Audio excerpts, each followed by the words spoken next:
বক্তব্য সেদিন 22 সালে মাননীয় অভিজিৎ গাঙ্গুলির অর্ডার, সেটা কার্যত আজকে সুপ্রিম কোর্ট স্ট্যাম্প লাগিয়ে দিল। সেদিন অভিজিৎ গাঙ্গুলি মহোদয় কিন্তু যোগ্য অযোগ্য বেছে দিয়েছিলেন। সরকার এবং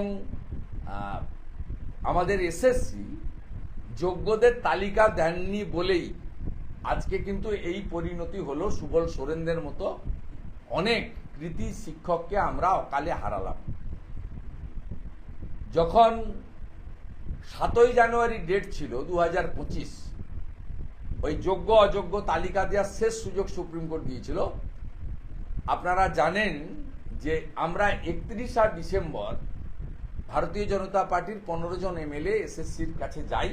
এসএসসির চেয়ারম্যান দেখা করেননি, এসএসসির সেক্রেটারি দেখা করেছিলেন আমাদের সঙ্গে। আমরা সেদিন পরিষ্কার বলেছিলাম, তার ভিডিও রেকর্ডিং সবার কাছে আছে, যে আপনারা অবিলম্বে যোগ্যদের তালিকা দিন।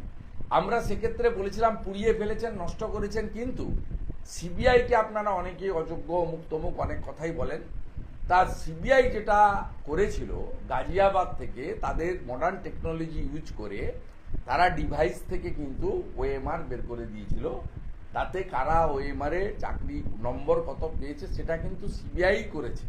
All credit goes to. আজকে যে সুপ্রিম কোর্ট বলেছে অযোগ্যদের তালিকা প্রকাশ করতে, তার মানে যাদের অযোগ্যদের তালিকা প্রকাশিত হবে বাকিরা যোগ্য।